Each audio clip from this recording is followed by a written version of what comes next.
तर इकडे कोल्हापुरात 5 जागांचे कल हाती आलेत। नाशिकमध्ये अपक्ष मुकेश शहाणे आघाडीवर आहेत। मोठा धक्का शेवटच्या क्षणाला त्यांनी भाजपला दिला होता आणि तेच मुकेश शहाणे आता आघाडीवर आहेत। बडगुजरांना हा मोठा धक्का आहे, जे बडगुजर ठाकरे सेना सोडून भाजपमध्ये आले होते आणि आपण बघतोय शहाणे पुढे गेलेत। बघा आकडे बघा काय सांगतायत। भाजपचे 25 उमेदवार आघाडीवर आहेत मुंबईमध्ये।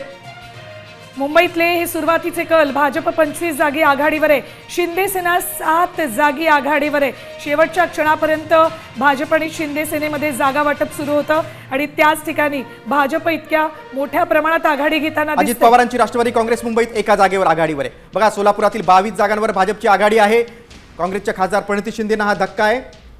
सोलापूरमध्ये भाजपची सत्ता येईल असा सामचा एक्झिट पोलचे आकडे देखील होते आणि आपण बघतोय सोलापूरमध्ये 22 जागांवर भाजपची आघाडी आहे। त्या सोलापुरात 22 जागी भाजपनं आघाडी घेतलेली आहे।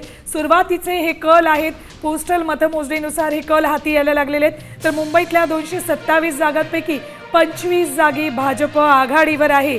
भाजप 25 जागी आघाडीवर दिसते मुंबईमध्ये।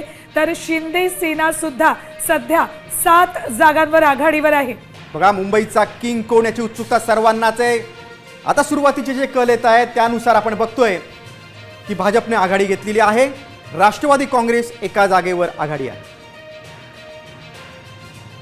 मुंबईमध्ये अजित पवारांच्या राष्ट्रवादीनं नवाब मलिकांच्या नेतृत्वात ही निवडणूक लढली होती, त्यामुळे राष्ट्रवादी एकट्यानं निवडणूक लढत होती। तर इकडे ठाकरे सेना 15 जागी आघाडीवर आहे।